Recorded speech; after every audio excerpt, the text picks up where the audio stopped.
Y aquí vean lo que pasa. Una estrella que está más cerca con respecto a Betelgeuse, en realidad es menos brillante. ¿Por qué? Pues porque aquí entra en juego la otra característica o el otro factor del cual depende el brillo. Bellatrix es una estrella que intrínsecamente es menos brillante y a pesar de estar más cerca, el brillo es menor que el de Betelgeuse. Si yo les preguntara cómo se llaman los 3 Reyes Magos, pues ustedes me dirían Melchor, Gaspar y Baltasar. Pero acuérdense que aquí ya no estamos hablando de los Reyes Magos, sino del cinturón de Orión. Y las 3 estrellas que conforman el cinturón de Orión se llaman Alnitak, Alnilam y Mintak. En términos de distancias, si se dan cuenta, aunque aparentemente tienen más o menos el mismo brillo, Alnilam casi está al doble de distancia que Alnitak y Amintak. Y otra vez, ¿cuál es la conclusión de esto? Pues de que para tener aparentemente el mismo brillo y estar al doble de lejos, pues entonces esta tiene que ser intrínsecamente más brillante para que la veamos igual que las otras, estando al doble de distancia. El brillo, entonces lo que decimos, depende de la distancia y del brillo intrínseco, que como vamos a ver después, depende de la temperatura. Y las de aquí abajo, que se llaman Saif, esta de aquí, ahí tiene la distancia, 647 años luz, y Rigel, que está a 863 años luz. ¿Ok?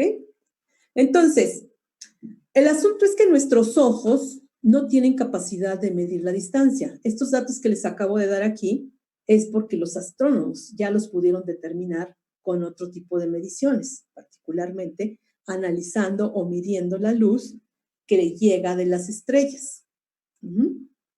Pero, bueno, aquí lo que les quiero mostrar por estos datos es que cuando nosotros vemos una constelación, es porque vemos esas estrellas proyectadas en una esfera imaginaria que se llama la bóveda celeste. Pero en realidad están cada una a diferentes distancias y no son un sistema físico. No están relacionadas entre ellas. Nosotros desde acá en la Tierra las vemos como si estuvieran juntas, pero en realidad están separadas muchísimo entre ellas. ¿Okay? Entonces, alguien en algún momento, y ese alguien fue un astrónomo griego del siglo II a.C., Hiparco, dijo, bueno, pues para referirnos al brillo de las estrellas, vamos a establecer una escala de magnitudes. Y lo que hizo Hiparco fue dividir a las estrellas que veía en el cielo nocturno en 6 categorías, del 1 al 6. Y entonces dijo, a las estrellas más brillantes voy a decir que son las estrellas de magnitud 1. Y por eso en número les asoció la magnitud 1. Magnitud es equivalente de brillo, en este sentido. Y a las que son menos brillantes les voy a llamar la magnitud 6. Y estas menos brillantes son hasta donde nuestros ojos pueden alcanzar. Ahora, hay que tener mucho cuidado porque esto no es una escala que llamamos lineal. ¿A qué nos referimos con una escala lineal?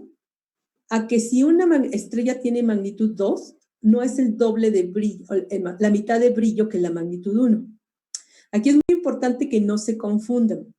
Como las más brillantes son 1 y las menos brillantes son 6, eso quiere decir que entre mayor es el número, no quiere decir más brillo. Al contrario, quiere decir menos brillo. Entonces, una estrella de magnitud 2 es 2.5 veces menos brillante que la de magnitud 1. Uno de magnitud 3 es 6.3 veces menos brillante que la de magnitud 1.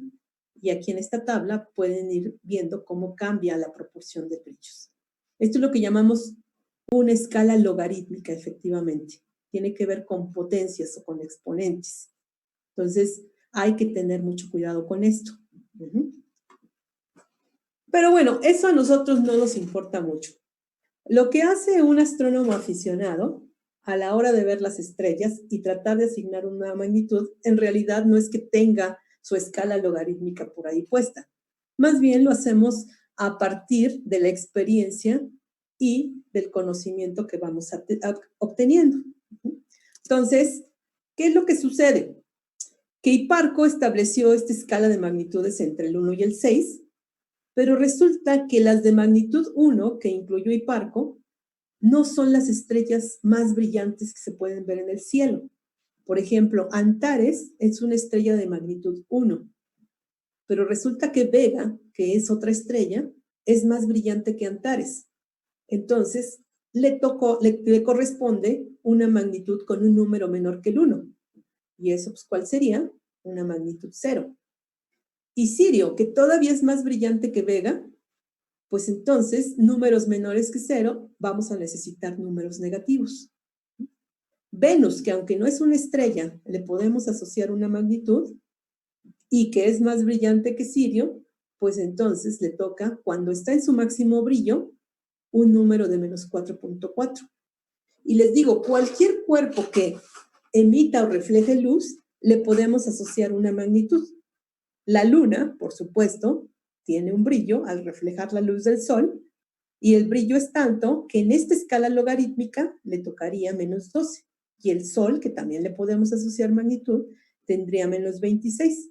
Recuerden que esta es una escala logarítmica, donde esto no quiere decir que sea 26 veces más brillante.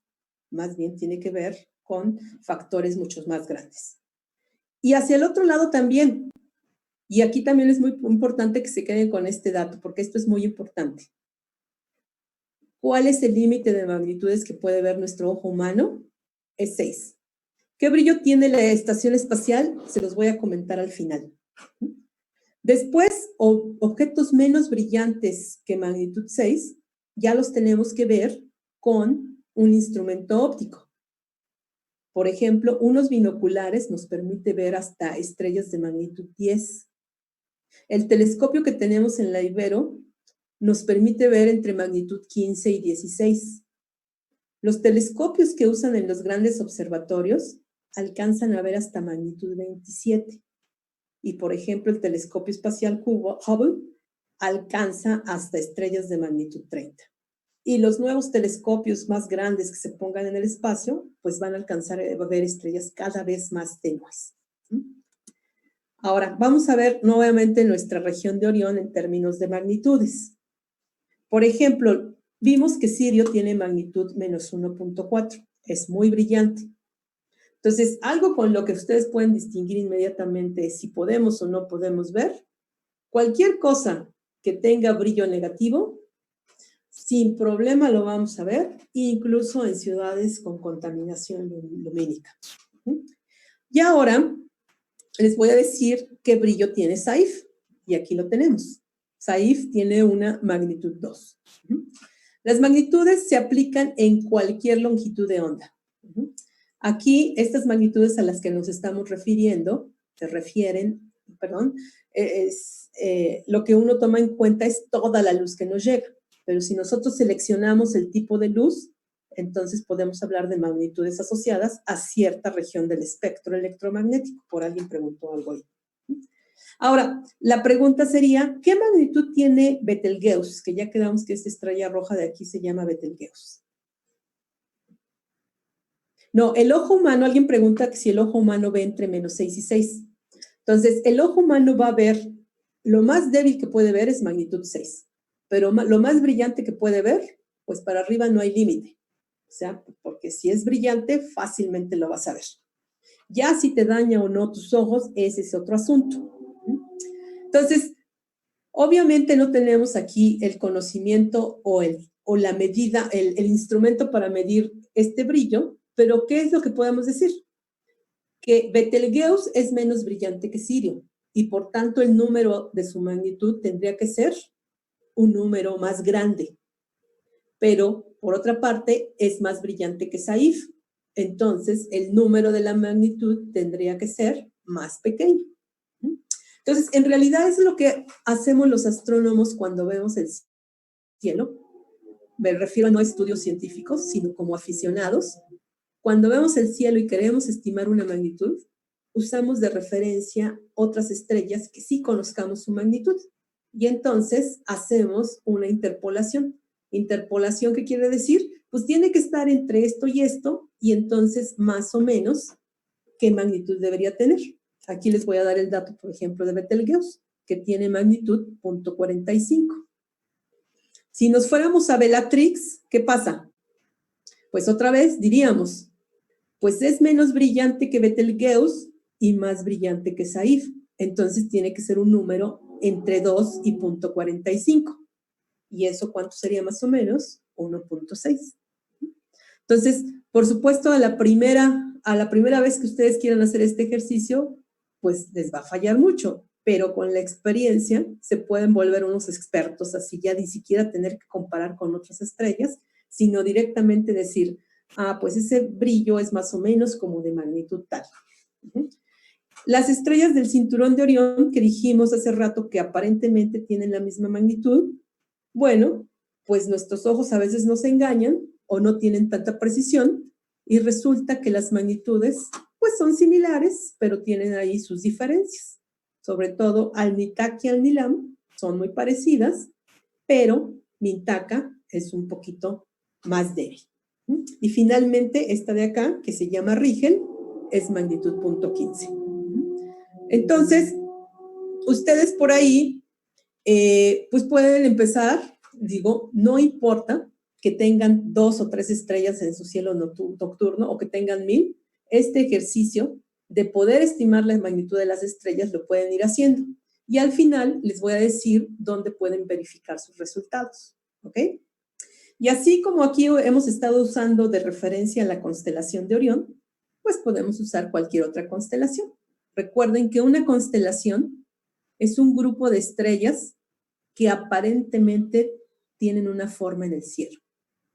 Pero recuerden que esas estrellas no están físicamente relacionadas entre ellas. Están a diferentes distancias, pero nosotros las vemos proyectadas en el cielo como si estuvieran juntas y formaran una figura. Esta otra de aquí es la famosa constelación de Escorpión. Y de hecho, muchos pueblos o muchas culturas reconocieron aquí un escorpión. Aquí le vemos la cola del escorpión y esto sería así como las tenazas del escorpión. ¿Cómo saber que una estrella no está detrás de otra? Pues eso ya lo tenemos que hacer con instrumentos o con técnicas que nos permitan medir la distancia hacia las estrellas. Y eso lo vamos a ver un poco después. Aquí les pongo otro ejemplo, va a ser el último de los que les ponga como constelaciones, antes de irnos ya a hablar de posiciones. Y aquí tenemos a signos. Signos, aquí hay unas estrellas que se forman aquí y otros para acá. Al inicio dijimos que alguien pregunta que por qué la de los griegos y no de otras civilizaciones. Ahorita les voy a mencionar algo al respecto, ¿no? Y entonces aquí alguien dijo, bueno, pues esto es la forma de un cisne, con sus alas extendidas. Y lo bonito de la mitología o de las historias escritas en el cielo, pues es que este cisne está asociado con un personaje que a su vez está relacionado con el personaje o la constelación que aparece al lado. Entonces, por ahí hay muchas referencias donde uno puede leer respecto de las constelaciones y los mitos de los griegos. Aquí lo que les quiero decir es que actualmente, les decía, cada pueblo tuvo sus propias constelaciones. Aquí les pongo una representación de una constelación de los chinos. Y que obviamente pues, para nosotros es más difícil de interpretar. Ya no digamos difícil, es imposible. Esta de por acá abajo también es muy particular, porque esta forma es la que encontraron los nativos de Australia. Y lo que ellos vieron ahí fue esta ave en particular que nosotros no tenemos en el continente americano. Entonces, nosotros no podríamos encontrar la forma de esta ave porque ni siquiera la conocemos, o los antiguos ni siquiera conocieron este tipo de animales. Entonces, cada pueblo tuvo sus propias constelaciones. ¿Qué es lo que sucedió? Que ya después, cuando los astrónomos empezaron a querer comunicar sus resultados y sus descubrimientos, pues se referían a la posición en el cielo. Y que cada uno asumiera sus propias constelaciones era muy diferente.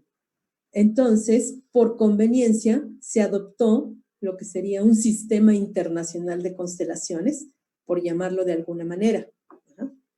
Y la convención fue quedarnos con las constelaciones grecolatinas. Entonces, es una mera convención y simplemente para unificar el lenguaje que vamos a usar al referirnos a las zonas del cielo. Tal es el caso, entonces, que hay 88 constelaciones en toda la bóveda celeste.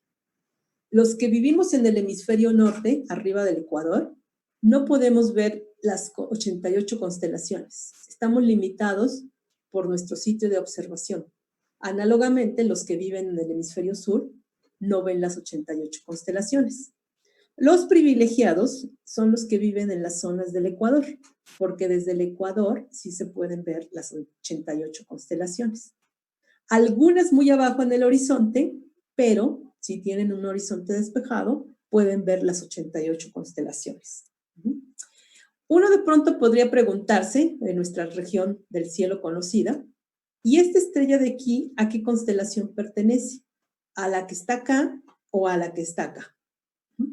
De igual manera, por una mera convención y para facilitar el lenguaje entre las publicaciones de la astronomía que se hacían, entonces hay un organismo que se llama la Unión Astronómica Internacional, que entre otras cosas agrupa a todos los astrónomos del mundo, pero entre otras cosas es la organización que se encarga de dar los nombres oficiales de los cuerpos celestes. Y en algún momento la Unión Astronómica Internacional también delimitó todas las zonas de una constelación. Entonces, no importa si nosotros las vemos a simple vista o no las vemos, o las vemos con un telescopio, cualquier estrella, por el hecho de estar en una región, pertenece a una constelación. Obviamente los límites se hicieron muy rectos para facilitar las cosas, pero entonces podemos referirnos a una estrella como perteneciente a una constelación.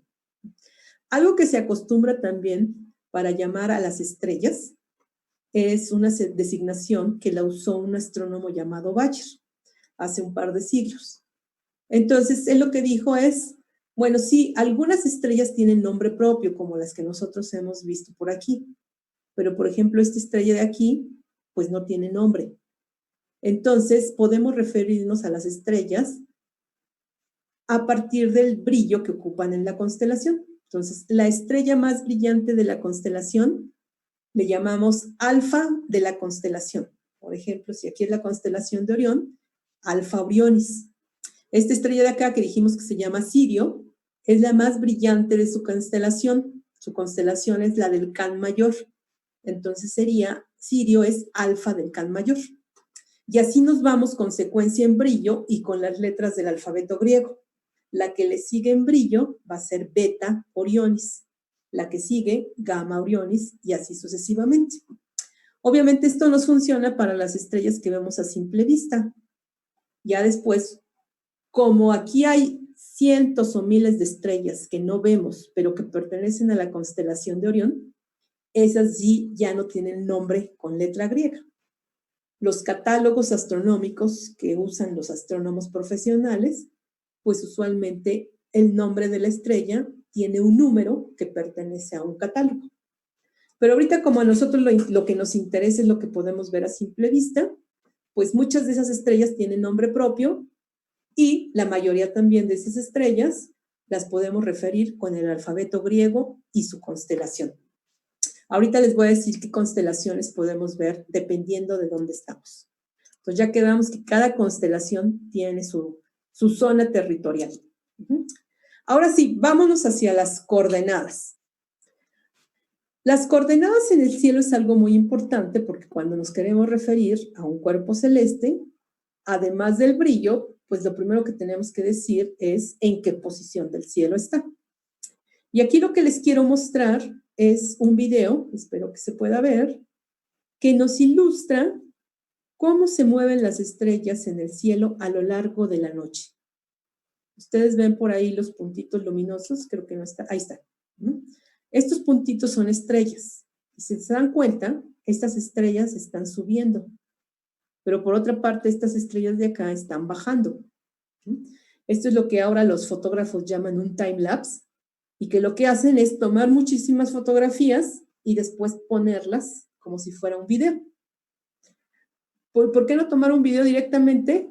Pues porque para ver esto tendríamos que pasarnos horas aquí viendo el video. Entonces, esto sí es como un video, pero en forma más rápida.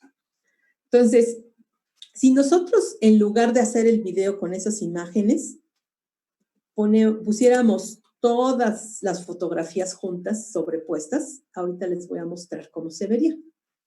Pero esto es muy importante de entender. ¿Qué es lo que parece que hacen estas estrellas?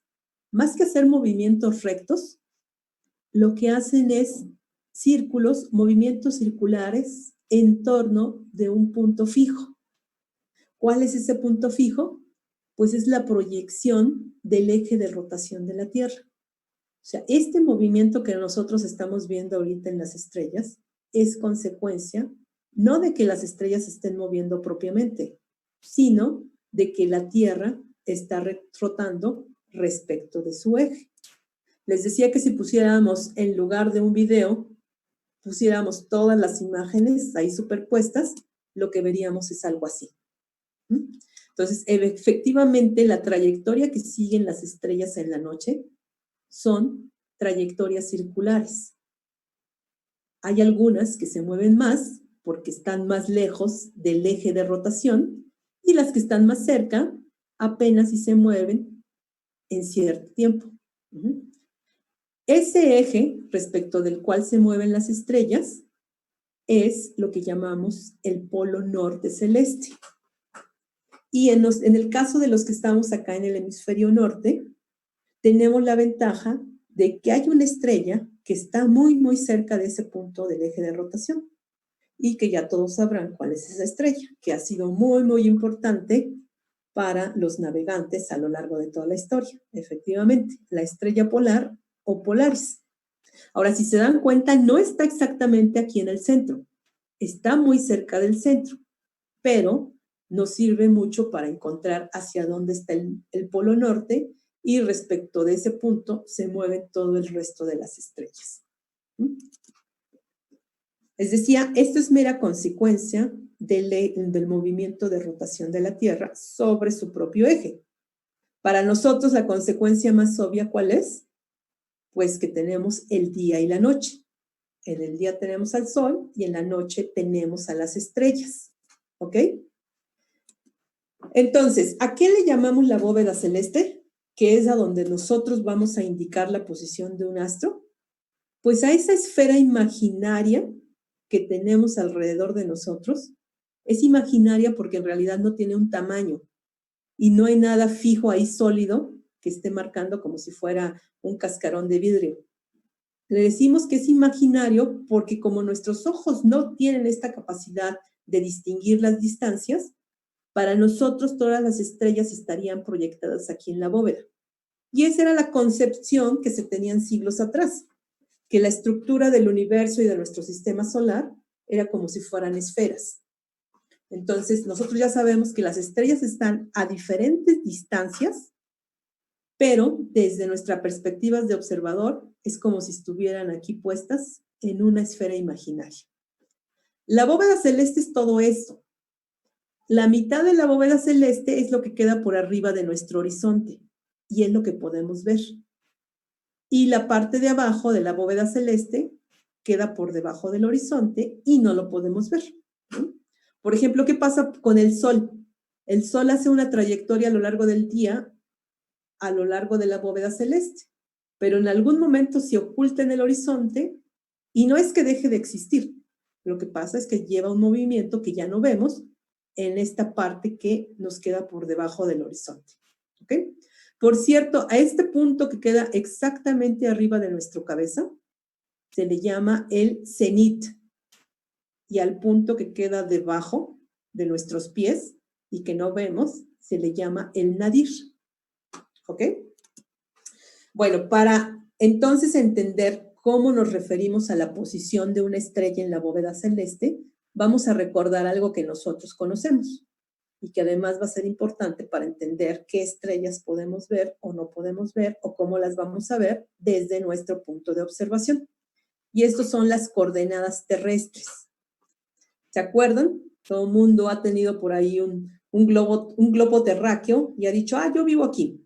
Nosotros vivimos aquí en el centro de la Ciudad de México. Perdón.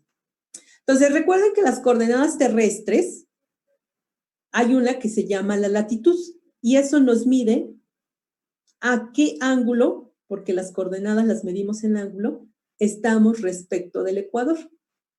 Si estamos en el hemisferio norte, nos referimos a la latitud norte o positiva, y si estamos en el hemisferio sur, nos referimos a la latitud sur o negativa. Norte y sur, positivo o negativo, es una mera convención, porque en realidad en el universo no hay arriba y abajo propiamente.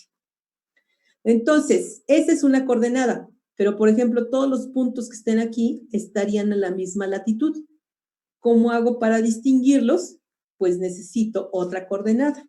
Y esa otra coordenada es la longitud. Y ahí la referencia es el meridiano cero o el meridiano de Greenwich.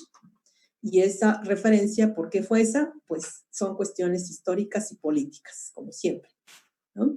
Entonces medimos longitud este o longitud oeste, también longitud positiva o longitud negativa. Por ejemplo, nosotros que estamos aquí en la Ciudad de México, aproximadamente nuestras coordenadas son latitud 19 grados, porque estamos a 19 grados respecto del Ecuador, y longitud 99 grados oeste, porque estamos al oeste del meridiano cero. Acuérdense que medir en grados es como usar un transportador, donde todas las circunferencias son 360 grados. Entonces, en ese sentido, la latitud que solo puede ir de aquí a aquí es un cuarto de circunferencia y solo puede ir de 0 a 90.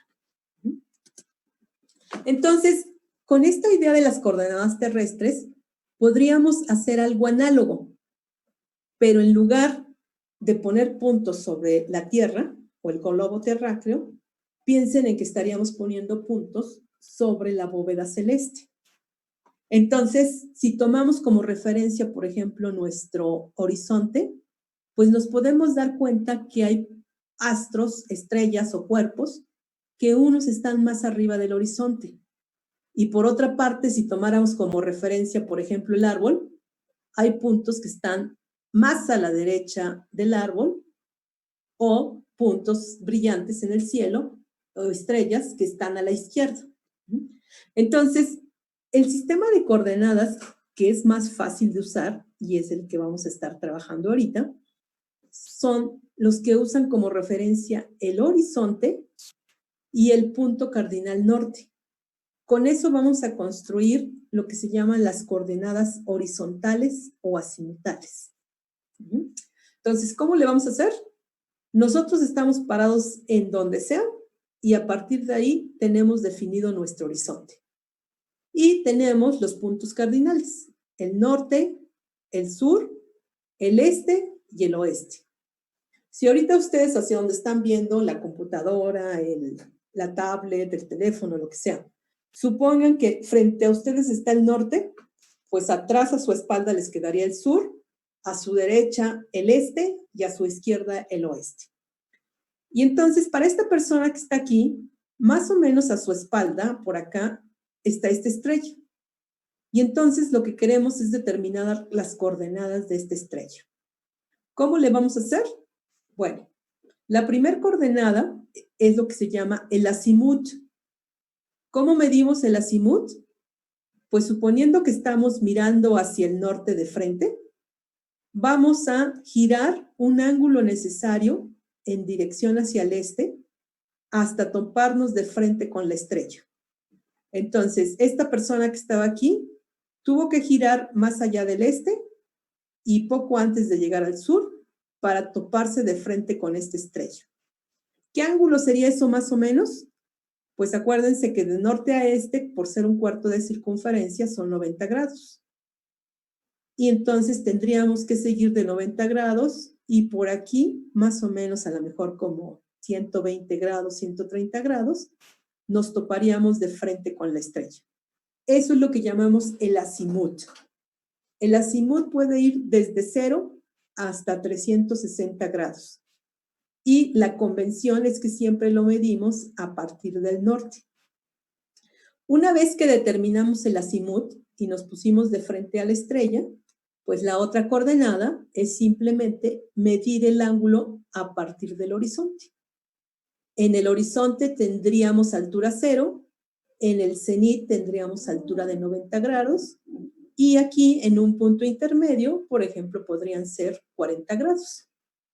Con esas dos coordenadas, este giro que se llama azimut y la altura que tenemos aquí, con esas dos coordenadas, azimut y altura, podemos determinar la posición de un objeto en la bóveda celeste. ¿Cuáles son las desventajas de estas coordenadas horizontales o azimutales? Pues que la estrella no se queda ahí permanentemente. Por la rotación de la Tierra, la estrella va cambiando de posición y entonces tendríamos que estar actualizando en cada momento este sistema de coordenadas o los valores de estas coordenadas. Sin embargo, pues son muy útiles para describir la posición de una estrella. Un ejemplo muy característico, ¿girar a favor de las agujas del reloj? Sí. O sea, si estás viendo hacia el norte, empiezas a girar viendo hacia el este, o sea, hacia tu derecha. Que si te ves como si tú fueras un reloj, o tus brazos fueran como si fuera un reloj, sería como, las agujas de un reloj sería como el movimiento horario. Alguien pregunta que si es el norte magnético. El problema es que como la Tierra tiene un campo magnético, hay un polo norte magnético, hay un polo norte y sur magnético y hay uno celeste, que están separados un poquito entre ellos. Cuando nos referimos a observación visual, o sea que no estamos usando un telescopio ni queremos hacer medidas precisas, pues casi que no importa. Tú pones una brújula, la brújula te va a indicar el norte magnético, pero eso para fines prácticos te va a servir para este sistema de coordenadas. Entonces, les decía, un ejemplo muy representativo de esto es la salida del Sol. Obviamente, la coordenada de altura del Sol cuando está saliendo, pues, ¿cuál va a ser? 0, porque lo tenemos prácticamente en el horizonte. Pero si han sido observadores, el Sol no siempre sale por el mismo azimut. ¿Y aquí a qué nos referimos con el azimut? Pues esta distancia o esta posición respecto en el horizonte.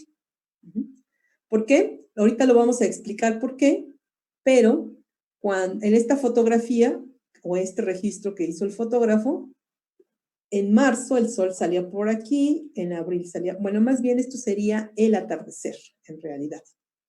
En junio. Entonces, el sol cambia de posición dependiendo de la época del año. Y eso ahorita lo vamos a entender más adelante, justamente con el movimiento que tienen todas las estrellas en el cielo. Entonces, les decía que la desventaja de estas coordenadas es que van cambiando de número, o sea, los valores de la posición de la estrella va cambiando a lo largo del día. Por ejemplo, es el caso del Sol, ¿no? El Sol cambia de azimut y cambia de altura conforme avanzan las horas en el día. Entonces, cuando nosotros registramos las coordenadas del Sol, tenemos que especificar en qué momento del día fue eso. Aquí tienen otra foto bonita, más completa de los barridos de las estrellas respecto al eje de rotación en el cielo, que es, ya quedamos, el polo norte, en este caso, el polo norte, ¿no? Entonces, aquí otra vez lo que veamos que esta estrella va siguiendo este movimiento y va cambiando de azimut y también va cambiando de altura. Y algo que es muy interesante de saber es, si nosotros estamos en nuestro punto de observación, ¿en dónde vamos a encontrar este eje de rotación de las estrellas? Ya sea el polo norte o el polo sur celeste. Entonces, vamos a ver cómo se comporta el polo dependiendo de dónde estamos observando. Esta es una representación otra vez de nuestro horizonte y de la bóveda celeste, esta esfera imaginaria. ¿Hacia dónde tenemos que encontrar para girar o voltear para ver a Polaris? Pues Polaris siempre va a estar viendo hacia el norte. Entonces, si de alguna manera sabemos hacia dónde está el norte, pues volteamos hacia el norte y a partir del norte medimos un ángulo igual a la latitud de nuestro lugar.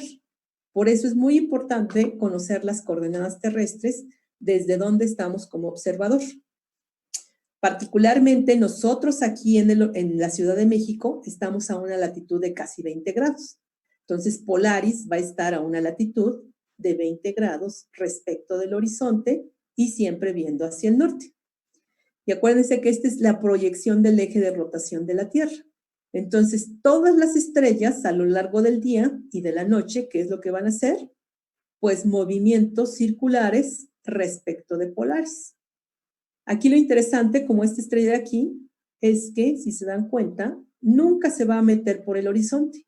A estas se les llaman circumpolares, estrellas circumpolares. Siempre van a estar ahí, muy cerca de Polaris, nunca van a estar por abajo del horizonte, pero obviamente no las vamos a ver en todo momento, porque cuando llega el día, la luz del sol nos impide ver todas las estrellas que estén por ahí en el cielo. Alguien pregunta, ¿cuál es la definición de Polaris? Pues Polaris es una estrella que en posición está muy cercana al eje, al polo norte celeste, que es la proyección del eje de rotación de la Tierra y que define cómo se mueven o respecto de qué punto se mueven el resto de las estrellas. Otras estrellas que ya no están cerca de Polaris van a hacer este tipo de movimientos. O sea, si se dan cuenta, todos son movimientos circulares y dependiendo en qué posición de la bóveda celeste están. Y todas las estrellas, así como el Sol, hacen este movimiento porque esto es consecuencia de la rotación de la Tierra. Entonces, como ejemplos, vamos a enunciar algunos casos. ¿Qué pasa si yo como observador estoy en un lugar a latitud de 90 grados al norte? ¿Cuál sería ese punto de latitud 90 grados norte? Pues justamente el polo norte. Entonces, ¿a dónde va a ver Polaris un observador que esté en el polo norte? Acuérdense, a un ángulo igual a la latitud respecto del horizonte. Si la latitud del polo norte son 90 grados, entonces Polaris va a estar justamente arriba de nuestra cabeza. Acuérdense que a ese punto le llamamos el cenit. Y entonces, si el observador tiene aquí Polaris, ¿qué movimiento van a hacer las estrellas? Pues circunferencias alrededor de esto.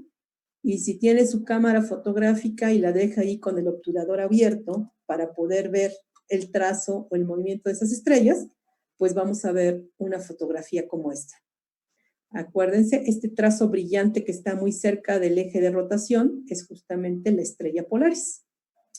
Si al contrario el observador no está en el polo norte, sino está en el polo sur, pues va a ver lo mismo, solo que ¿qué? A diferencia del polo norte, en el polo sur celeste no hay una estrella brillante muy cercana. Entonces, lo que hacen los observadores en el hemisferio sur es guiarse con otras estrellas más brillantes de otra constelación, usualmente la Cruz del Sur o alguna otras estrellas. Ahorita vamos al caso que está preguntando alguien de latitud 0. ¿Qué pasa si en lugar del polo norte estoy a una latitud de 30 grados? Eso aquí en México sería casi como estar en Tijuana. Entonces, ¿dónde voy a ver a la estrella polar? Pues otra vez mirando hacia el norte y a una altura del horizonte de 30 grados. Otra vez, si tomo mi cámara fotográfica y le tomo el registro del movimiento de las estrellas respecto del horizonte a una altura de 30 grados, ahí vamos a ver a Polaris. Y si en lugar de estar en el hemisferio norte estoy en el hemisferio sur, también a una latitud de 30 grados, pues voy a ver más o menos lo mismo, pero aquí con a 30 grados del horizonte el eje de rotación, pero no tengo a Polaris porque son otras estrellas del hemisferio sur. ¿Y qué pasa si estoy, alguien preguntaba, si estoy en el ecuador? ¿A qué latitud está el ecuador? Por definición, a latitud 0. Entonces, ¿a dónde voy a ver a la estrella polar? Pues justamente en el horizonte. Aquí está la fotografía asociada. Aquí está Polaris o el polo sur celeste, dependiendo hacia dónde estemos observando, y las estrellas se van a mover respecto de esos ejes de rotación. Entonces, ahí el ejercicio es que cada quien ubique su latitud y mirando hacia el norte y respecto del horizonte subiendo una altura igual a su latitud, van a encontrar a Polaris. Entonces, cuando tenemos como opción una brújula o sabemos hacia dónde está el norte, pues más o menos lo encontramos. Pero en realidad, los exploradores lo que hacían era al revés. A partir del movimiento de las estrellas y de identificar a Polaris, podían ubicar perfectamente hacia dónde estaban los puntos cardinales. ¿Ok? Esta foto es muy, muy bonita porque pone en conjunto a los dos hemisferios. Si se dan cuenta, estas estrellas se están curvando hacia un punto por acá, que sería el polo norte celeste. Las que están acá abajo se están curvando hacia un punto que sería el polo sur celeste y que no veríamos porque nos quedaría abajo del horizonte. Y las que están intermedias, que parece que no se curvan, sino que siguen una trayectoria recta, son las estrellas que están en el ecuador de la bóveda celeste. Entonces, aquí es muy fácil, si a ustedes les presentan esta fotografía y les dicen en qué hemisferio fue tomada, bueno, pues tendrían que ver si está Polaris o no está Polaris en el eje de rotación de las estrellas. Bueno, decíamos, las coordenadas de altura y azimut, que espero que haya quedado más o menos claro, para una misma estrella cambian con la hora y con la posición de donde las observamos. Entonces, aunque es fácil, bueno, nada más para responder a una pregunta, esta fotografía se tomó en Francia, como a una latitud de 40 grados. Entonces, por eso el polo norte o la estrella polar está acá muy alta. Entonces, la desventaja, les decía, de estas coordenadas de altura y azimut es que están cambiando con el paso del tiempo del reloj, pero también son diferentes para cada observador. Tan fácil como que si ahorita nosotros le preguntamos a alguien en París cuál es la altura del sol, pues nos va a decir que pues ni siquiera se está viendo el sol arriba del horizonte. Y nosotros acá todavía lo tenemos. Entonces las coordenadas van a cambiar. Entonces la pregunta ¿es posible definir un sistema de coordenadas que no cambie? La respuesta es que sí. En esencia es otra vez equivalente a la latitud y la longitud, pero puesta sobre la esfera celeste.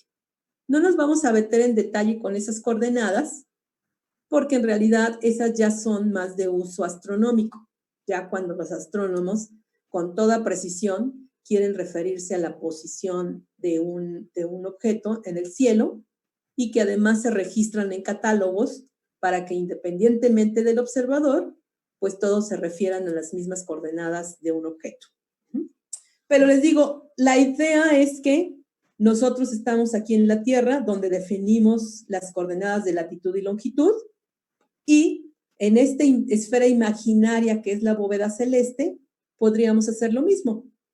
Una latitud a partir o con referencia al ecuador terrestre y una latitud con referencia a esto.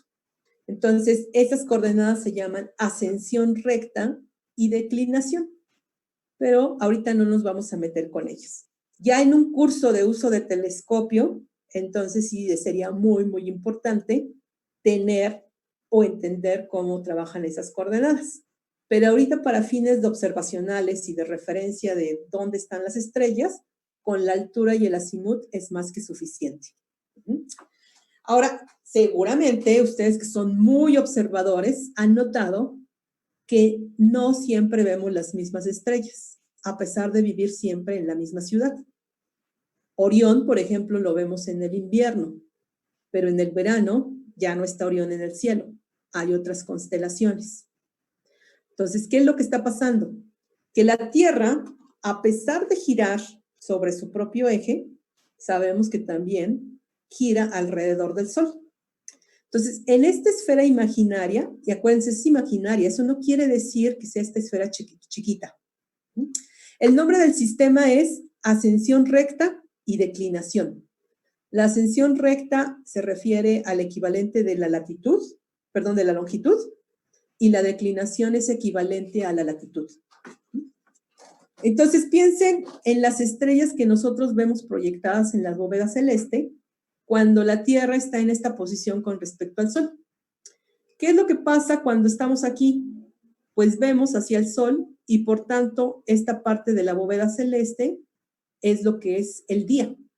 Las estrellas que vemos en la noche son las que están en la parte de atrás de la esfera celeste. Pero ¿qué pasa cuando la Tierra ahora se mueve para acá? Las estrellas que vamos a ver de día son estas que nos quedan en esta parte de la bóveda celeste. Las que vemos de noche son las que están atrás. Y las que antes eran nuestra noche, ahora ya se quedaron aquí. Y las vemos en la parte intermedia del día entre noche y día. Cuando la Tierra ahora se mueve para acá, ¿qué pasa? Ahora esta zona de aquí son nuestras estrellas de día y esta zona de acá son las estrellas de la noche. Y finalmente, cuando estamos acá, las estrellas de día son las que quedan atrás y las estrellas de noche son las que están acá. Entonces, esa es la razón por la cual a diferentes épocas del año vemos diferentes constelaciones. Pero efectivamente, ya vimos que Polaris, esa sí la podemos ver en cualquier momento del año. Si pudiéramos apagar la luz del sol durante el día, también la podríamos ver durante el día, pero eso es algo que no podemos ver, ¿no? Alguien pregunta si les voy a compartir esta presentación. Sí, al final de la sesión, tal vez mañana, tenga la oportunidad de compartírselas en el foro. Por eso les recomiendo que le echen un ojo al foro, porque esa es la manera más eficiente de compartir información para todos. Antes de pasar de transparencia, si se dan cuenta, recuerden que la bóveda celeste es imaginaria. Aquí la pusimos de este tamaño para poder representar este asunto de las estrellas que vemos. Pero cuando nosotros estamos aquí y vemos estas estrellas, pues también en proyección aquí en la bóveda celeste vemos al Sol. Entonces resulta que el Sol está dentro de una constelación o en la zona de una constelación. Cuando la Tierra está acá y vemos hacia acá, también el Sol va a estar proyectado en la zona de una constelación. Y de eso se dieron cuenta hace muchos años, que el Sol iba cambiando de constelación en constelación. Entonces, esa trayectoria aparente que hace el Sol en la bóveda celeste a lo largo del año, cambiando de constelación en constelación, se llama la eclíptica. ¿Y cuáles son las constelaciones que se encuentran en este camino que hace el Sol? Mucho ojo, este es un movimiento aparente. ¿Por qué es un movimiento aparente? Porque en la realidad somos nosotros, Tierra, que nos movemos alrededor del Sol.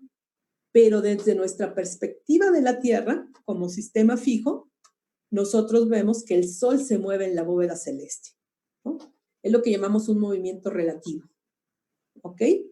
Entonces, esas constelaciones que recorre el Sol en este movimiento aparente, pues son unas constelaciones muy conocidas. Es justamente el zodiaco, las constelaciones del zodiaco. Aries, Tauro, Géminis y todas ustedes que conocen el zodiaco. Y por eso fue muy importante siglos y milenios atrás este movimiento del Sol en asociación con esto que se llama el zodiaco y que está muy relacionado, como ustedes saben, con la práctica de la astrología. Hace muchos años la astrología y la astronomía eran prácticamente lo mismo. Muchos astrónomos dedicaban horas a medir la posición de los astros con intenciones de hacer horóscopos. En algún momento ya hubo una separación entre las dos cuestiones, astrología y astronomía, y ahora lo que nosotros conocemos como astronomía es una ciencia que con el método científico se ocupa de describir todas las características físicas y los movimientos de los cuerpos, pero sin meternos con la parte de la astrología. ¿El Sol se encuentra siempre en el ecuador celeste? No, porque justamente esta línea de aquí abajo es el ecuador celeste. Entonces, cuando el Sol está aquí, es primavera. Después sube del ecuador y acá es verano. Baja otra vez y cruza el ecuador y es otoño. Y cuando está en el hemisferio sur celeste, es invierno. Entonces, eso también nos explica otra cuestión que nosotros conocemos muy bien. Esto mismo que acabamos de decir. Si el Sol está por acá arriba, es verano. Y como está arriba del ecuador celeste, más cercano hacia el polo, si nosotros estamos aquí como observadores y aquí está la estrella polar, esos días la trayectoria del Sol va a ser esta que está marcada aquí. Y entonces, ¿qué va a pasar? Más tiempo del día el Sol está arriba del horizonte y menos tiempo va a estar por abajo del horizonte. ¿Cuál es la consecuencia? Que el día dura más que la noche. Cuando el Sol está por acá abajo en el hemisferio sur celeste y es invierno, pues el Sol hace esta trayectoria a lo largo del día. Otra vez, ¿cuál es la consecuencia? Pasa menos tiempo por arriba del horizonte del que pasa por abajo del horizonte. Y por tanto, el día dura menos que la noche.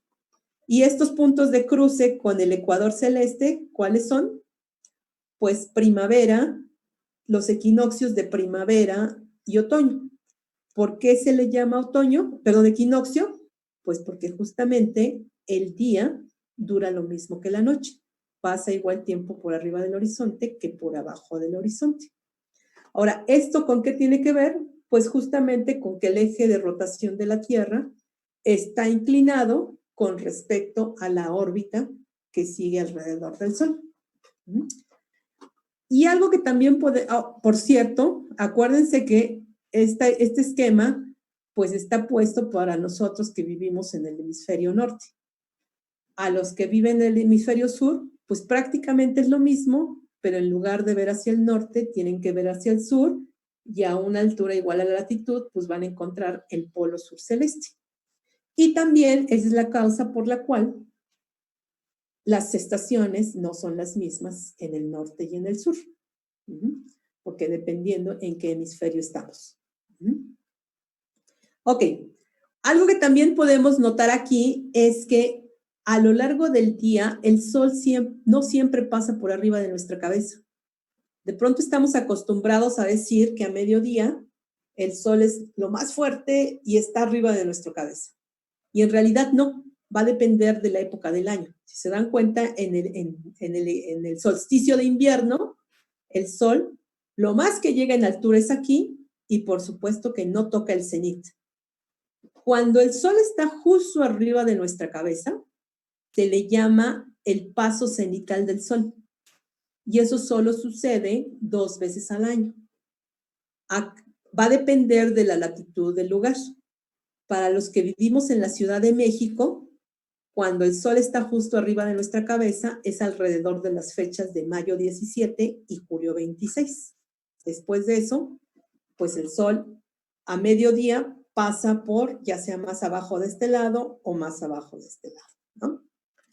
Ok, bueno, pues en resumen, nosotros como observadores, bueno, ¿cómo funcionan los relojes de Sol? Pues justamente si nosotros ponemos aquí, por ejemplo, un palito vertical, dependiendo del día, es hacia dónde se proyecta la sombra. Y entonces tú puedes determinar o ver a qué hora y cómo se proyecta la sombra para construir un reloj de sol. Las construcciones de los relojes de sol hay de varios tipos, pero a final de cuentas, todos tienen que ver con el eje de inclinación de la Tierra. ¿Ok? Cuando el Sol está justo arriba de nuestra cabeza, se le llama paso cenital. Y de hecho, no todos los observadores van a tener un paso cenital del Sol. Para que el Sol pase justo arriba de su cabeza, tenemos que estar entre latitud menos 23.24 grados y más 23.24. Por ejemplo, los que viven en Tijuana y que están a 30 grados, nunca van a ver un paso cenital. Y eso es consecuencia de la inclinación del eje de rotación de la Tierra con respecto al plano orbital, que son 23 grados y medio aproximadamente. Y justamente en este paso cenital, por estar el Sol arriba de nuestra cabeza, la sombra que proyecta cualquier objeto que está aquí en el horizonte va a ser nula. Y esa es la manera más evidente de tener el paso cenital, de observar el paso cenital.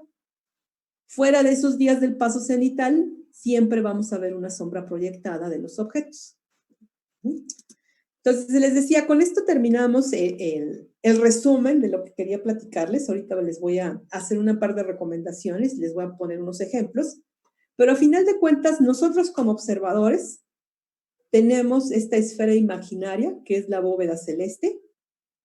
En el día, pues vemos prácticamente solamente el sol, y en la noche tenemos oportunidad de ver a las estrellas. ¿Qué pasa con las estrellas? Pues algunas las vemos más brillantes que otras, ¿no? Y además ya sabemos cómo es su movimiento respecto de un punto fijo, que es la proyección del eje de rotación de la Tierra, que en el caso del hemisferio norte es polares, y en el caso del hemisferio sur no hay estrellas brillantes cerca del polo, pero se puede encontrar más o menos. Y nada más para que no se preocupen porque no tenemos un instrumento para medir. La pregunta es, quiero medir distancias, y aquí no son distancias físicas de metros, es distancias angulares. Por ser una esfera imaginaria, lo único que podemos hacer es medir ángulos aparentes de separación. Entonces, pues nunca tenemos un transportador para medir ángulos, pero por suerte tenemos un transportador en nuestra mano. Si ustedes extienden su brazo, no importa si es la mano derecha o la mano izquierda, y no importa si tienen brazos cortos o brazos largos, para fines prácticos, cualquier brazo es una buena aproximación. Entonces, si extienden su dedo índice y el pulgar y el meñique, perdón, así como haciendo cuernitos, la extensión que cubren con sus dedos o con la mano es más o menos de 20 grados. O sea, si en lugar de ponerlos horizontales, los ponemos verticales, y la parte de abajo, la uña de abajo del dedo que me queda abajo, lo pongo hacia el horizonte, el dedo de arriba me va a quedar a una altura de 20 grados. Y entonces, más o menos a esa altura, encontraría Polaris en el caso de la Ciudad de México.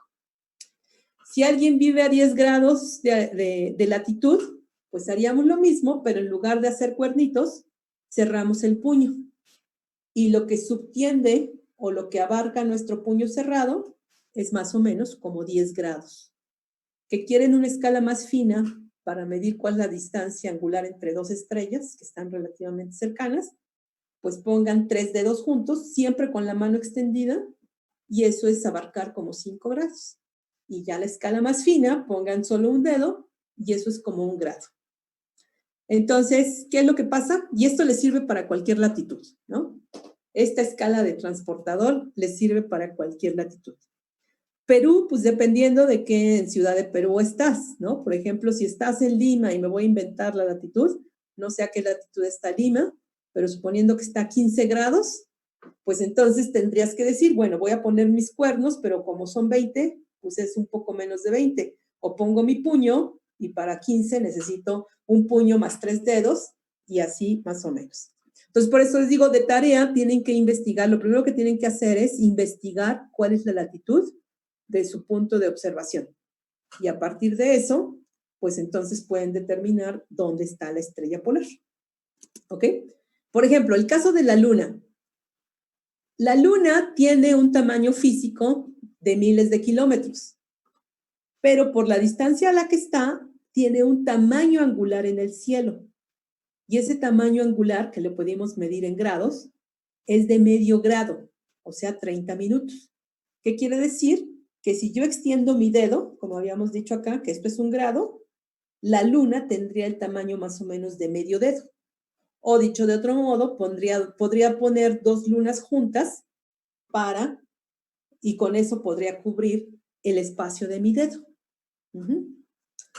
Y les digo, también nos puede servir para medir distancias de separación entre estrellas, planetas o cualquier par de objetos que ustedes vean en el cielo.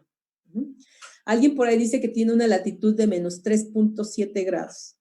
¿Eso qué quiere decir? Tomando como referencia, por ejemplo, esta imagen, que si aquí está el horizonte, a un ángulo de 3 grados y fracción, casi 4 grados, aquí como está la Luna, encontrarías el polo celeste. Como tu latitud es negativa, no vas a ver a Polaris, vas a ver al polo sur celeste. Si la latitud es de 39, pues esos son 40 grados. Entonces tendríamos que poner como 2 cuernos juntos para cubrir 40 grados y más o menos sería la distancia respecto del horizonte de donde encontrarían a Polaris. Ok, digo, todo esto lo tienen que practicar y practicar. Y como dijimos, tan importante es el dónde como el cuándo, ¿no? Entonces, ustedes pueden determinar las coordenadas de algo que están viendo en el cielo, usando su transportador manual o como quieran, pero también tienen que indicar a qué hora están registrando esas coordenadas. Entonces, aquí lo que hacemos, una de dos, cada quien usa su hora local y entonces nos hacemos bolas, o usamos una convención que nos sirva para todos, y esa convención es a veces referirnos al tiempo universal. El tiempo universal se refiere al tiempo local de los que viven en el meridiano cero. Entonces, es muy común que cuando nos queremos referir a un eclipse o algún evento astronómico, se reporte en tiempo universal para que todos usemos la misma convención y ya cada quien, dependiendo de su punto de observación, lo transforma a su tiempo local. Por ejemplo, nosotros acá en la Ciudad de México, si no tenemos el horario de verano, estamos a 6 horas del tiempo universal, menos atrasados. Si estamos en el horario de verano, estamos a 5 horas. Entonces, también es tarea que cada quien investigue. Esto va a depender de qué? De la longitud. Dependiendo de la longitud, van a tener su uso horario y va a ser la diferencia entre el tiempo universal. ¿Ok? Ya nada más por último, alguien por ahí mencionaba la precesión. Seguramente han visto cuando ponen a bailar un trompo y el trompo no gira verticalmente, su eje no está totalmente vertical. Entonces, ¿qué es lo que pasa? Esto es consecuencia de las leyes de la física. ¿Qué es lo que pasa? Que el eje de rotación, en este caso del trompo, hace lo que se llama una precesión. Pareciera que va generando un cono, trazando un cono. Y eso mismo es lo que hace el eje de rotación de la Tierra. Por ser un cuerpo físico que tiene un movimiento físico, el eje de rotación de la Tierra va trazando un cono y a eso se le llama el movimiento de precesión. Nosotros prácticamente no lo notamos porque este movimiento para completar un giro, el cono completo, tarda 26,000 años. Entonces, en la escala de vida humana, prácticamente no notamos el cambio. Pero entre periodo humano de la humanidad entre uno y el otro, entonces ahí sí ya podríamos notar el cambio. ¿Y cuál es la consecuencia de este movimiento de precesión? Que Polaris siempre apunta en principio hacia el eje de rotación de la Tierra. Pero si el eje de rotación va cambiando, entonces cada vez va a ir apuntando a estrellas diferentes. Y aquí se los pongo. Ahorita actualmente el eje de rotación de la Tierra apunta hacia Polaris.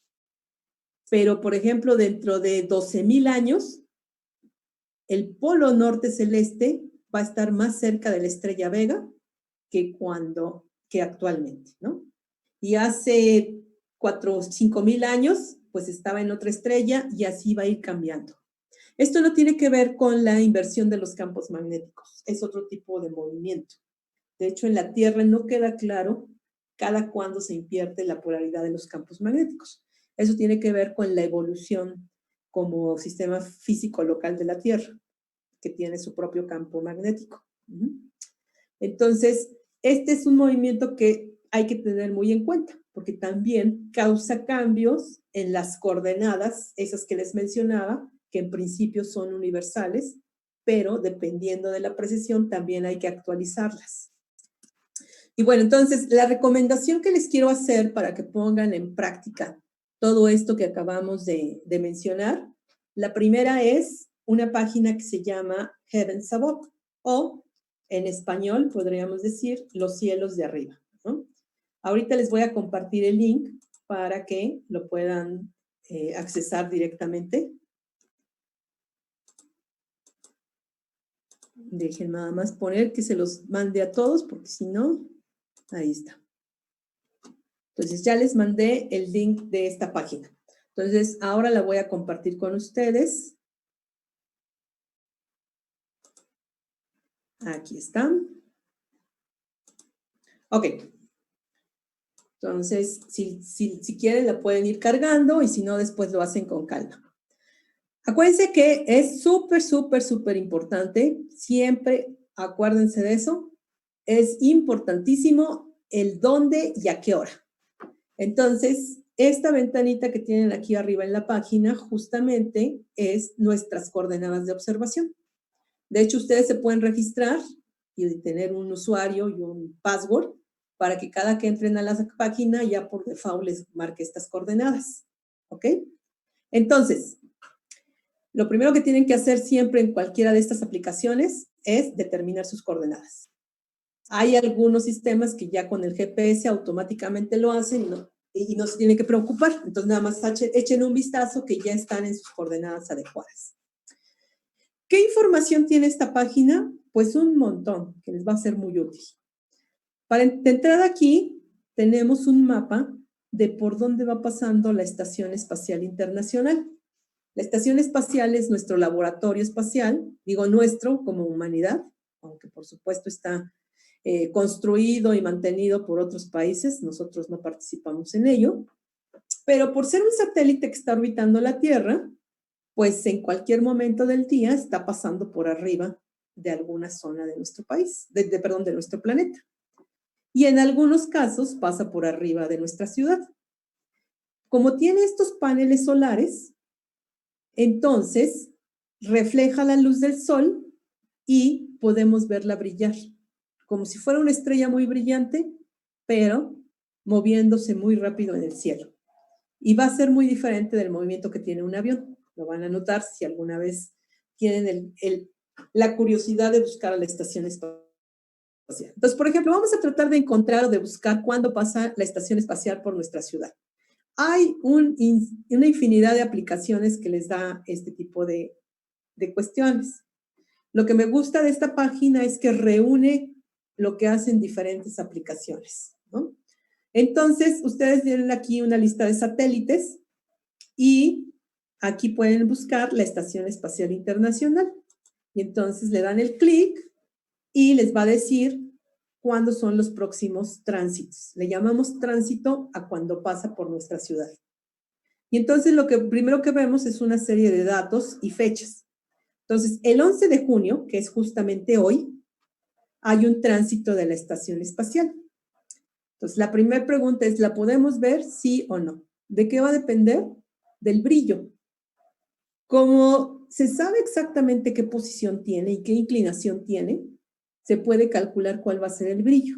Entonces, resulta que el brillo para hoy de la estación espacial es de magnitud menos 1.1. ¿La vamos a poder ver? Pues sí, ¿por qué? Porque el límite del ojo humano es magnitud 6. Y cualquier cosa que sea menor número que 6 implica que es más brillante y que lo podemos ver. ¿Cuál es el detalle? Pues que tenemos nubes o que tenemos edificios o que tenemos árboles, ¿no? Entonces, las nubes no nos las podemos quitar, los edificios tampoco, pero a veces nada más con moverlos un poco ya libramos el bloqueo del edificio. Ok, entonces vamos a seguir con la información. ¿A qué hora va a empezar? A las 20:57, o sea, todavía tenemos tiempo de prepararnos para buscar un lugar. ¿A qué altura la vamos a empezar a ver? A 10 grados arriba del horizonte. Alt es de altura y AC es de azimut. Azimut es una palabra que se puede escribir con C o con Z. Entonces, a veces se lo van a encontrar con Z y a veces con C.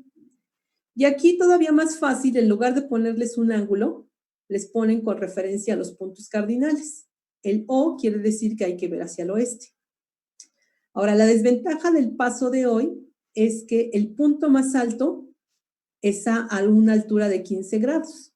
15 grados arriba del horizonte, pues no es mucho. Podemos tener bloqueo por árboles o edificios. Pero si tienen un horizonte despejado, pues entonces ya la hicieron. ¿Y por dónde está el punto más alto? Pues hacia el sur-oeste. ¿Y hasta qué hora dura el tránsito? Hasta las 21:01. Entonces, si se dan cuenta, son 4 minutos para poder verla. ¿A qué altura la terminamos de ver? Como a 10 grados. Entonces, que esta información todavía no me es muy útil porque todavía no me oriento con el azimut, la altura, Pues aquí en la fecha le dan un clic y les despliega un mapa de referencia. Esto otra vez es la proyección del cielo que vemos y por aquí nos indica cuál es el paso de la estación espacial. Entonces aquí lo que vemos es que no va a subir muy arriba del horizonte y que hay que tener un horizonte despejado para poder verla. ¿Qué es lo que se ve? Pues ya les dije, es como si fuera una estrella. Magnitud menos 1.1, ya quedamos que es como la estrella Sirio. Entonces lo que van a ver es que algo brillante como Sirio se va a ir desplazando en el cielo. ¿Qué tan rápido? Pues de horizonte a horizonte en lo que hace, quedamos que son como 4 minutos, ¿ok? Entonces, bueno, pues que no nos conviene este tránsito, queremos buscar uno más alto, pues entonces se pueden regresar acá y los dos que tenemos marcados aquí, pues no nos convienen. Pero la ventaja es que aquí ustedes pueden poner más fechas, aquí, y entonces resulta que, por ejemplo, el 21 de junio, ¿qué magnitud va a tener? Menos 3.6. Ya va a estar súper brillante. Y es una regla que entre más brillante está, más arriba del horizonte pasa. Se dan cuenta, aquí la altura del punto más alto son 72 grados.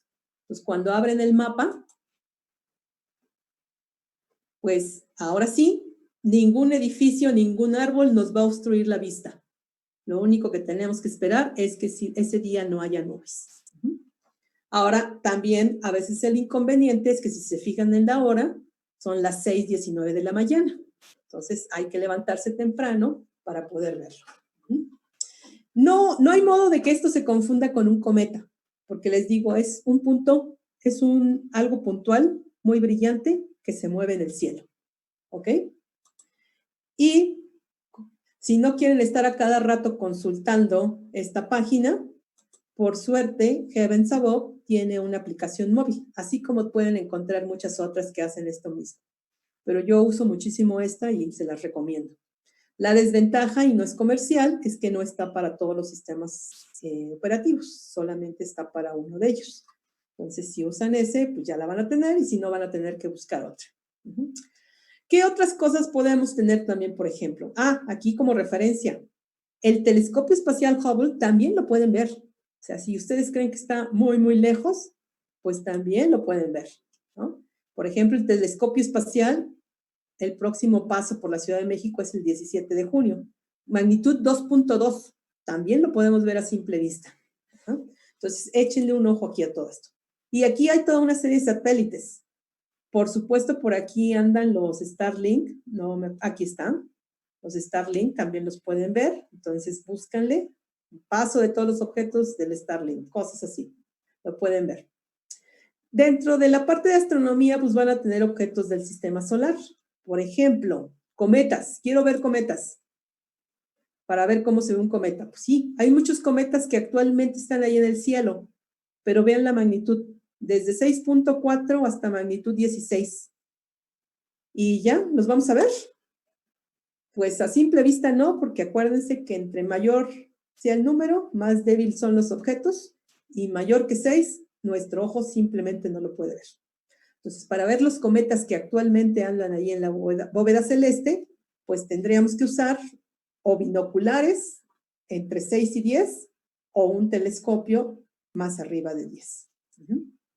Bueno, ok, no queremos ver cometas porque está muy complicado. Vamos a buscar a los planetas. Los planetas, aquí para cada planeta tienen toda una serie de información. Ahorita no se quieran comer toda la información. Lo pronto que pueden ver es la altura y el azimut. Entonces, por ejemplo, Júpiter. ¿Podemos ver ahorita Júpiter? Pues la altura es de menos 51 grados. ¿Eso quiere decir que sea negativa la altura? Pues que está por debajo del horizonte. Entonces, no lo podemos ver. ¿Quién estaría ahorita por arriba del horizonte? Pues todos los que sean altura positiva. Nada más Venus, que está a 5 grados, y Mercurio, que está a 39.2 grados. La desventaja es que, aunque están arriba del horizonte, están muy cerca del Sol, y además todavía es de día y no los podemos ver, ¿no? Pero bueno, en su momento ustedes pueden revisar esto. Pero lo que quiero es más o menos cómo se está viendo el Sol ahorita. Pues pueden aquí un gráfico del sistema solar, más o menos. ¿Cómo están ahorita puesto los planetas respecto al Sol. Entonces les digo, hay varias páginas y varias aplicaciones que les dan esta información. Ustedes pueden explorar y encontrarán las que más les guste. Ahora, que lo quieren ver como que más dinámico el asunto, bueno, pues otra aplicación que les recomiendo es esta que se llama Stellarium. Stellarium, empezando con S. Ahorita les marco la copia para que, el link para que puedan ir directamente.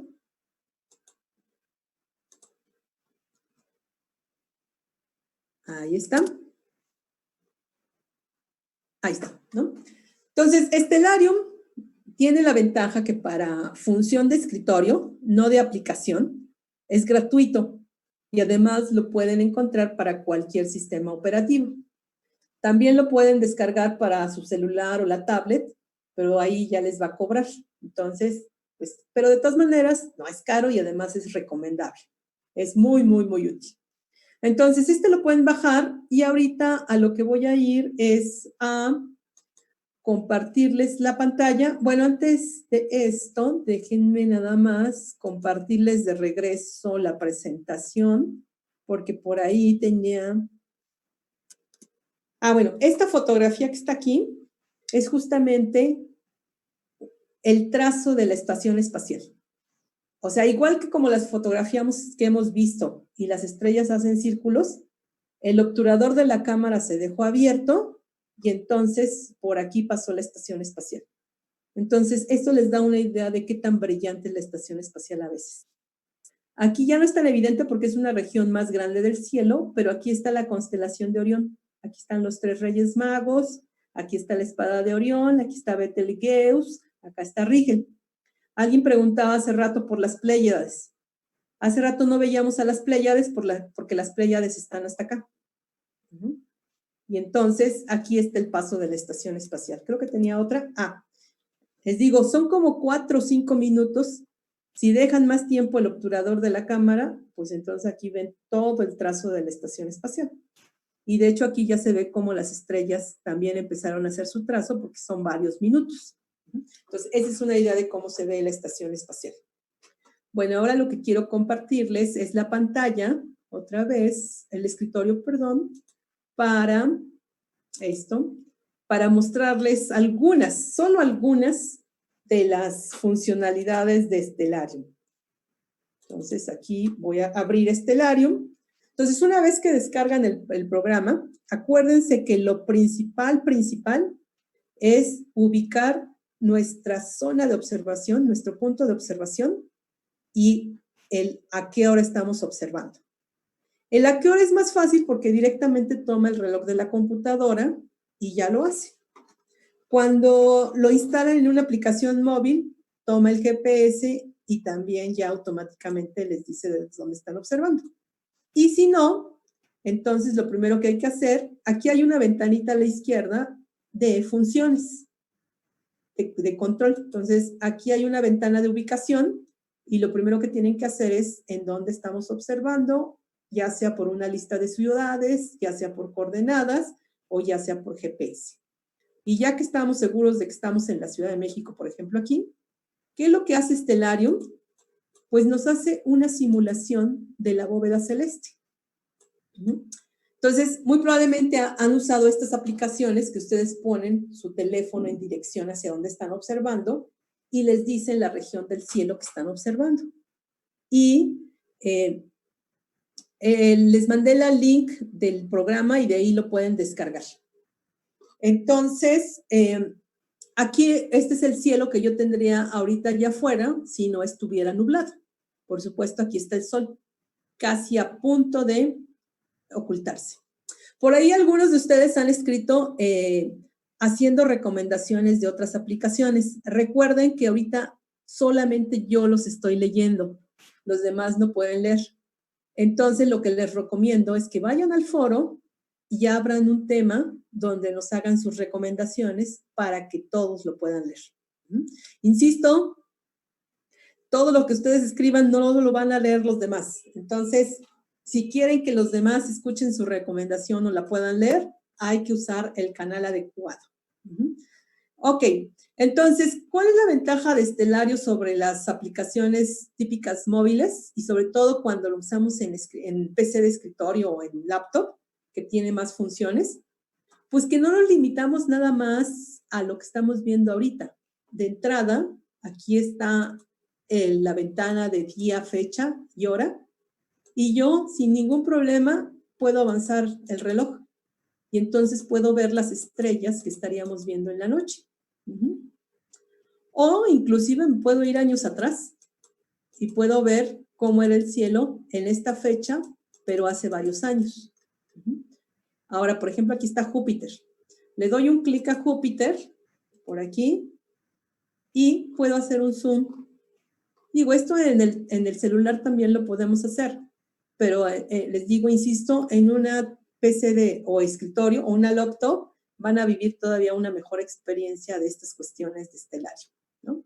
Y entonces, así hubiéramos visto a Júpiter a las 3 de la mañana el 12 de junio del 2008. Y así estaban las configuraciones de sus satélites.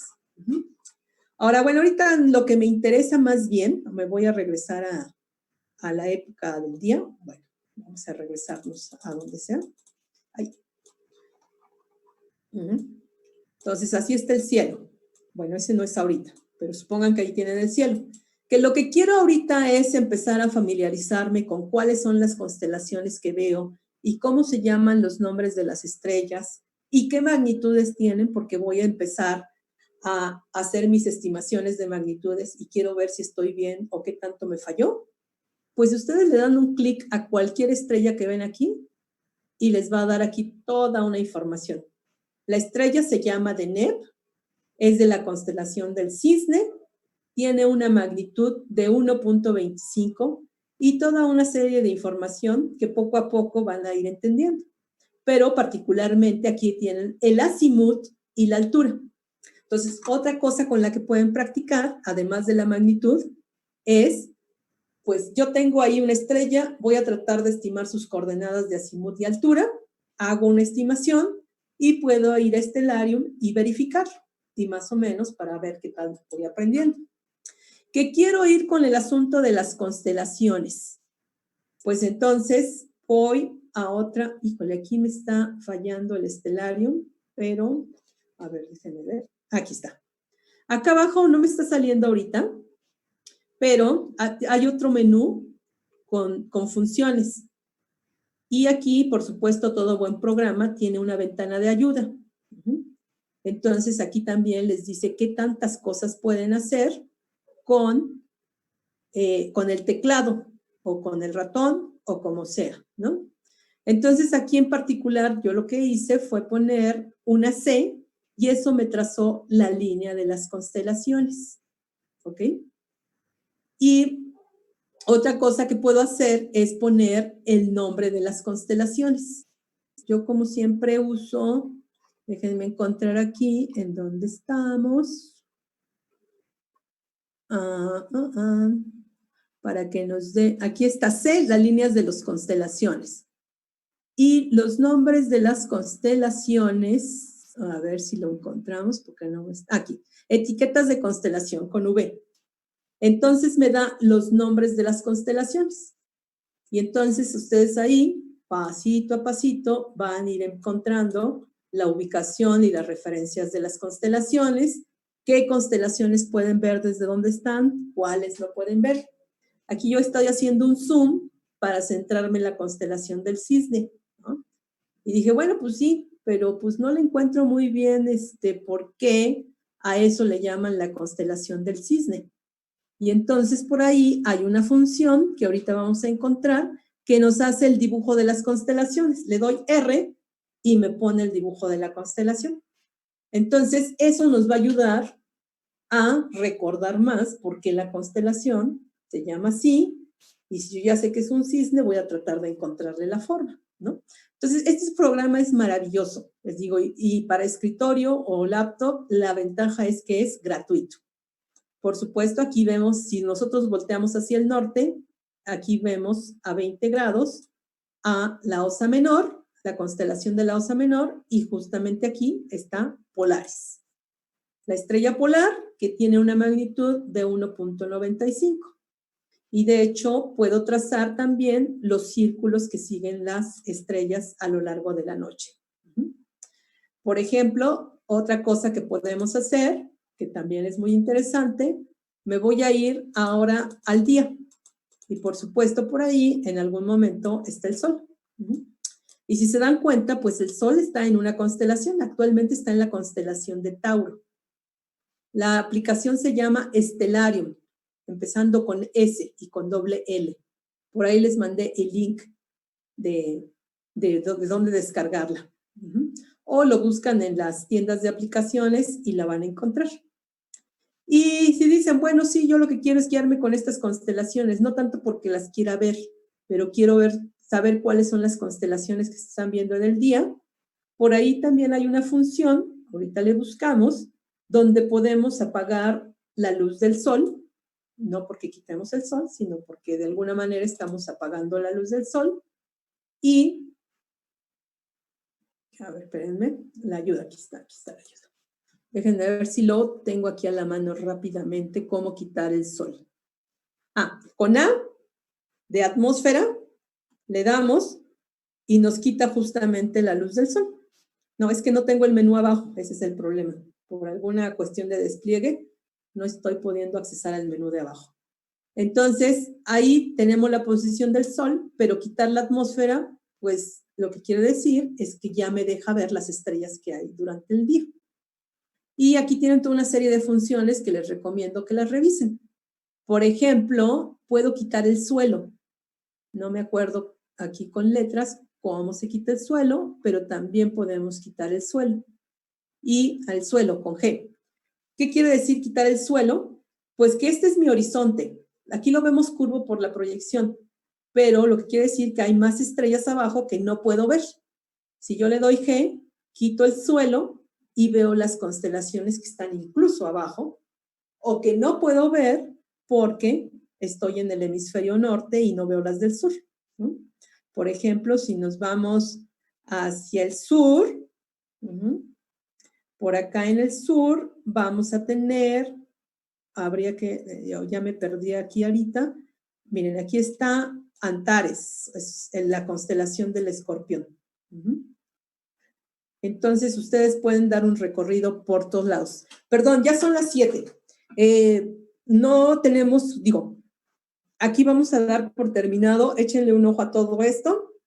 Quien tenga que retirarse con toda confianza, ya no vamos a ver más material nuevo, pero yo todavía tengo tiempo. Si alguien quiere, nos podemos quedar aquí unos minutos platicando para, si quieren hacer algunas preguntas. Déjenme cerrar esto. Les voy a dar la oportunidad de que abran su micrófono.